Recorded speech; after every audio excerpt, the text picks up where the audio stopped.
துளாராசி அன்பர்கள், துளாராசி அன்பர்களுக்கு இப்ப சனி பகவான் வந்து பாருங்க ரோக சனியா இருக்காரு. 6ஆம் பாவம் ருண ரோக சத்ருஸ்தானம். அப்ப 6ஆம் பாவம் ரோக சனியா இருக்கிறவரு என்னென்ன விதத்துல நல்லது செய்ய போறாரு அப்படின்னா, கடன்ல இருந்து வெளியே கொண்டு வர போறாரு, நோயில இருந்து வெளியே கொண்டு வர போறாரு, எதிரிகள் இருக்காங்க அப்படின்னா அவங்களை காணாம போக வைக்க போறாரு. அதுக்கும் மேல 3ஆம் பாவத்துல சனியோட பார்வை அப்படின்னு போது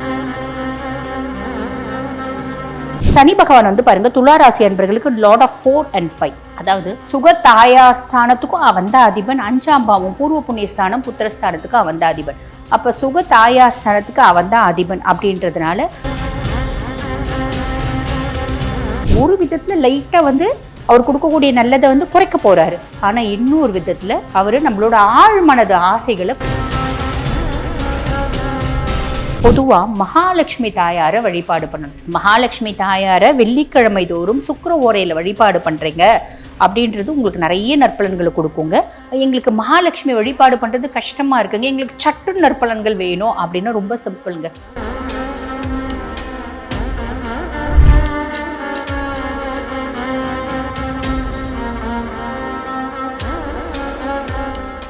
ரியலோன் ஆன்மீக நேயர்களுக்கு வணக்கம். நான் டாக்டர் தீபா லலன். இன்னைக்கு நம்ம என்ன டாபிக் பத்தி டிஸ்கஸ் பண்ண போறோம் அப்படின்னா, சனி வக்ர பயிற்சி பலன்கள். அதாவது இந்த சனி வக்ர பயிற்சி, அதை வக்ர கதி அடையிறது அப்படின்னு சொல்லுவாங்க. சனி எப்ப வக்ரகதி அடைகிறாரு அப்படின்னா, ஜூலை மாதம் 13ஆம் தேதி 2025 ஞாயிற்றுக்கிழமை தோராயமாக காலையில் 9:36 மணிக்கு சனி பகவான் வக்ரகதி அடைகிறாரு. அவர் நவம்பர் மாதம் 27ஆம் தேதி வரைக்கும் வக்ரகதியிலே தான் இருப்பார். அது வந்து பாருங்க அப்ராக்சிமேட்லி 137 நாட்கள், 4.5 மாதம் வக்ரகதியில் இருக்கார்.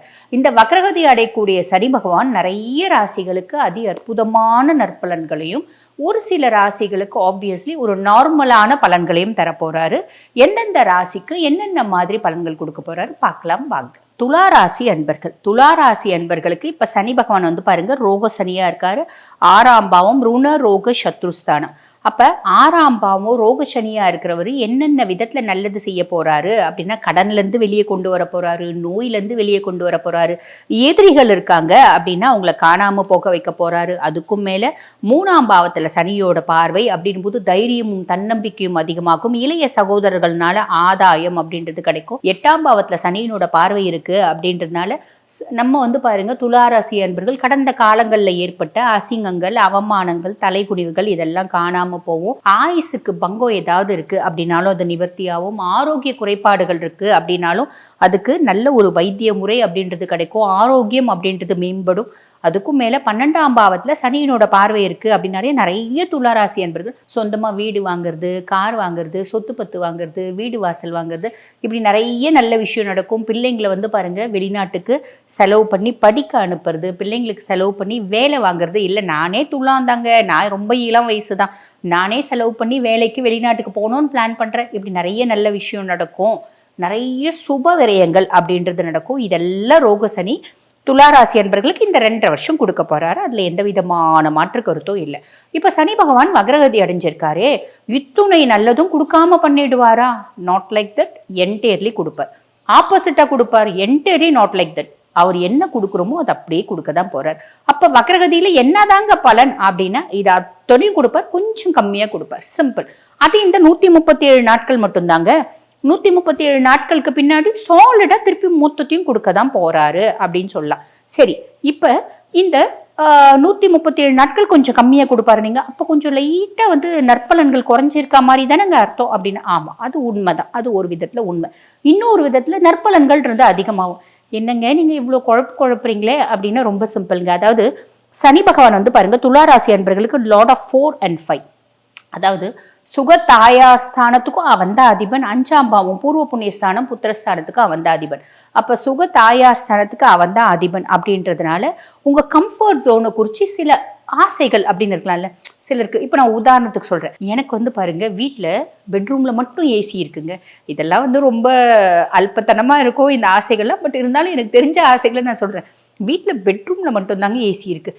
எனக்கு சென்ட்ரலைஸ்ட் ஏசியாக வீடு இருக்குன்னு ஆசைப்பட்றேன். இல்லைங்க, ஹால்லையும் ஒரு ஏசி இருந்தால் நல்லா இருக்கும்னு நான் ஆசைப்பட்டேன். கிச்சனில் ஏசி இருந்தால் நல்லா இருக்கும்னு ஆசைப்பட்டேன். இப்படி சின்ன சின்ன ஆசைகள். எனக்கு ஒரு 50 புடவை தான் இருக்கும். நம்ம லேடிஸ் வச்சுக்கோங்க, எனக்கு 100 புடவை இருந்தால் நல்லா இருக்கும்னு ஆசைப்பட்டேன். துலாம் இவங்க வந்து பார்த்தீங்கன்னா சுக்கிரனோட ஆதிக்கம் பெற்ற பர்சனாலிட்டி. ஸோ அழகு, அந்த லௌகீக வாழ்க்கை இதெல்லாம் பிடிக்கும். நல்ல ஒரு கம்ஃபர்ட்டாக இருக்கிறது, நல்ல ஒரு ட்ரெஸ்ஸு, ஆடை அலங்காரம், ஆபரண பொருட்கள் இதெல்லாம் பிடிக்கும்னு வச்சுக்கோங்களேன். ஒரு 100 சாரி இருக்குன்னு நல்லா இருக்கும் ஆசைப்பட்டேன். எதிர் வீட்டுக்காரி பார்க்கறதுக்கு ரொம்ப கேவலமாக இருப்பாள். ஆனால் அவகிட்ட 1000 புடைக்கு மேலே வச்சுருக்கேன். நான் ரொம்ப எவ்வளோ ப்ளசண்ட்டாக எவ்வளோ அழகாக இருக்கேன். துலாம் சுக்கிரனோட ஆதிக்கம் இல்லையா? ஸோ அட்ராக்டிவ்னஸ்ன்றது இருக்க தானே செய்யும். அது வந்து பாருங்கள், எனக்கு சுயஜாதகத்தில் சுக்கிரன் நல்லாவே இல்லைன்னா கூட துலாம் எனக்குன்னு ஒரு ஈர்ப்புத்தன்மை இருக்க தான் செய்யும். அப்போ நான் அப்படிலாம் ஆசைப்பட்டேன். நான் எவ்வளோ ப்ளசண்ட்டாக இருக்கேன், எவ்வளோ குட் லுக்கிங்காக இருக்கேன். ஒரு 1000 புடவை வேண்டாம், ஒரு 200 புடவை இருந்தால் கூட சூப்பராக இருக்கும்னு ஆசைப்பட்டேன். இப்படி பலவிதமான ஆசைகள் எனக்கு இருக்க தான் செய்யும். ஏன்னா சுகஸ்தானத்தினோட அதிபன் வந்து பாருங்கள் நம்மளுக்கு வந்து சனி பகவான் தான் துலாமுக்கு. அப்போ அது குறித்து 100 ஆசைகள் இருக்குது அப்படின்னா அதில் 1 2 நிறைவேறும். 100ல் 2 தானா, 2வது நிறைவேறுதே. அதே மாதிரி பாருங்கள், எங்கள் அம்மாவை குறித்து எனக்கு நிறைய ஆசை இருக்குன்னு வச்சுக்கோங்க. நான் துலான்னு வச்சுக்கோங்க, நான் துலாம் கிடையாது, பட் இருந்தாலும் ஒரு பேச்சுக்கு சொல்கிறேன். நான் துலான்னு வச்சுக்கோங்க, நான் துலா ராசியாக இருக்கேன் அப்படின்னா எங்கள் அம்மா எனக்கு ரொம்ப சப்போர்ட்டாக இருக்குன்னு ஆசைப்பட்டேன். நான் என்ன தப்பு செஞ்சாலும் எங்கள் அம்மா சப்போர்ட் பண்ணணும்னு ஆசைப்பட்டேன். இப்படி நிறைய பிள்ளைங்க ஆசைப்படுவாங்க இல்லையா? எங்கள் அம்மா வந்து பாருங்கள் எல்லா விதத்துலேயும் எனக்கே செய்யணும் அப்படின்னு ஆசைப்பட்டேன். எங்கள் வீட்டில் 3 பிள்ளைங்க இருக்காங்க, அவங்களுக்குலாம் கூட அது எனக்கே செய்யணும்னு ஆசைப்பட்டேன். இந்த மாதிரி எங்கள் அம்மா சார்ந்து எனக்கு ஏதாவது ஆசை இருக்குது அப்படின்னாலும் அது நிறைவேறும். எப்படி அப்படின்னு கேட்டிங்கன்னா, லார்ட் ஆஃப் 4 வக்ரகதி அடைகிறார். 4ஆம் பாவத்து அதிபன் 5ஆம் பாவத்து அதிபன் வக்ரகதி அடையும் போது அந்த 4ஆம் பாவம் தொடர்பான ஆசைகள் ஏதாவது இருக்குது அப்படின்னா அதை ஃபுல்ஃபில் பண்ணுவார். சிம்பிள். அதுக்கடுத்து 5ஆம் பாவம் பூர்வ புண்ணியஸ்தானம், புத்திரஸ்தானம். அதுக்கும் சனி தான் உங்களுக்கு அதிபன். அப்போ பூர்வ புண்ணியஸ்தானம் புத்திரஸ்தானம் போது என் பிள்ளைங்க சார்ந்து எனக்கு நிறைய ஆசைகள் இருக்கு. இப்போ உதாரணத்துக்கு சொல்கிறேன், என் பிள்ளை நான் சொல்கிற பேச்சு அப்படியே கேட்கணும்னு ஆசைப்பட்றேம்மா, நீ சொன்னால் நான் உட்கார்றம்மா, நீ சொன்னால் நான் எந்திரிக்கிறேம்மா அப்படின்னு சொல்லணும்னு ஆசைப்பட்டேன். நான் சொல்கிறதுக்கு முன்னாடியே படிக்கணும்னு ஆசைப்பட்டேன். என் பொம்பளை பிள்ளை இருக்குது, வீடு பெருக்கணும், பாத்திரம் தேய்க்கணும், துணி துவைக்கணும், சமையல் கற்றுக்கணும்னு ஆசைப்பட்டேன். இந்த மாதிரி எத்தனையோ அம்மாக்களுக்கு எத்தனையோ ஆசைகள் இருக்கு உங்கள் பிள்ளைங்க சார்ந்து. அந்த மாதிரி பல ஆசைகளில் சிலது நிறைவேறும். என் பூர்வ புண்ணிய சொத்து எனக்கு இவ்வளோ வரணும், அதில் 10 ரூபாயானா எங்கள் மாமியார் இப்போ பிரித்து கொடுக்கணும்னு ஆசைப்பட்றேன். அதில் வந்து பாருங்கள், அதில் வரக்கூடிய இப்போ விவசாயம் நல்லா இருக்குன்னா அதில் 10 மூட்டை வேர்க்கல்ல இருந்தால் எனக்கும் ஒரு மூட்டை வேர்க்கல்ல கொடுக்கணும்னு ஆசைப்பட்றேன். இப்படி நிறைய விஷயங்கள் பூர்வீக சொத்து சம்மந்தப்பட்டது இருக்குது. அப்படின்னாலும் அதுவும் எப்பயோ பிரிஞ்சு போச்சுங்க. பூர்வீக சொத்தெல்லாம் காணாமல் போய் பல வருஷம் ஆச்சு. எப்பயோ அவங்க மொத்தத்தையும் சுவஹா பண்ணிட்டாங்க, வாயில போட்டுட்டாங்க. இப்போ என்னத்தை தரப்போறாங்க? அப்போ சுவஹா பண்ணதுக்கு அடடா அவளை மொத்தமாக ஏமாத்திட்டுமே, அவளுக்கு சும்மா ஏதோ இந்த நாய்க்கு புற போடுற மாதிரி சொல்லுவாங்க பார்த்தீங்களா? நாய்க்கு இவ்வளோ கொடுக்கணும்னா கூட அப்பப்போ 2 புற போட்டால் கூட டாக் வந்து கத்துறது கம்முன்னு ஆகிடும். பார்த்துருப்பீங்களா? அந்த குழந்தைங்களுக்கு தெரியாது, 2 புற போட்டால் அதுங்க சாப்பிட்டுட்டு பசிக்கு கம்முன்னு இருக்கும். நிறைய பசி எடுக்குது கத்துதுனால 2 புற போடுங்க, சாப்பிட்டுட்டு கம்முன்னு அவங்க கொஞ்ச நேரம். அந்த கதையா ஏதோ ஒன்று நம்மளுக்கு வரும் அப்படின்னு வச்சுக்கோங்களேன். ஸோ இதெல்லாம் வந்து பாருங்க, சனி பகவான் 5ஆம் இடத்த அதிபதி வக்ரகதி அடையிறதுனால வரக்கூடிய நற்பலன்கள். அப்ப ஒரு விதத்துல லைட்டா வந்து அவர் கொடுக்கக்கூடிய நல்லதை வந்து குறைக்க போறாரு. ஆனா இன்னொரு விதத்துல அவரு நம்மளோட ஆழ்மனது ஆசைகளை கொடுக்க போறாரு. அப்ப இந்த சனி வக்ரகதி அடையிறது துலாத்துக்கு சுபமா அசுபமா அப்படின்னா எல்லா விதத்திலையும் சுபம் அப்படின்னு தான் சொல்லணும்.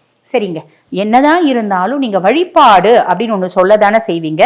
அந்த விதத்துல துளாராசி என்பர்களுக்கு என்ன வழிபாடு அப்படின்னா, பொதுவா மகாலட்சுமி தாயாரை வழிபாடு பண்ணணும்.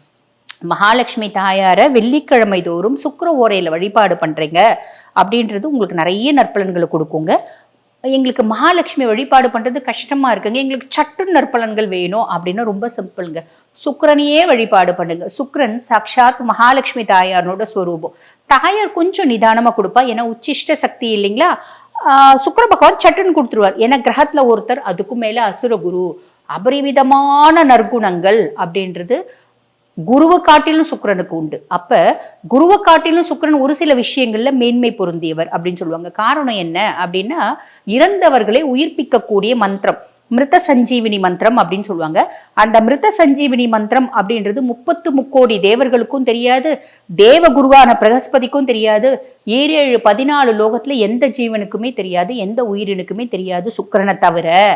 சுக்கிரன் தான் ஈசனை வேண்டி தவம் இருந்து அந்த மிருத சஞ்சீவினி வரத்தை வந்து பாத்தீங்கன்னா மந்திரத்தை வரமா வாங்கினார். அப்ப அவரை வழிபாடு பண்றோம் அப்படின் போது அவர் சட்டு நல்ல நற்பலன்களை கொடுத்துருவார். ஏன்னா அவர் வந்து அசுர குரு அப்படின்றதுனால. ஆக இந்த ஒரு பரிகாரம், ஒண்ணு மகாலட்சுமி தாயாரை வழிபாடு பண்ணுங்க, இல்லைன்னா சுக்கிரனை வழிபாடு பண்ணுங்க. இது பண்றீங்க அப்படின்னாலே அபரிவிதமான நற்பயன்கள் அப்படின்றது கிடைச்சிடும். இந்த 2.5 வருஷமே இதை ஃபாலோ பண்ணிக்கோங்க. வாழ்த்துக்கள்.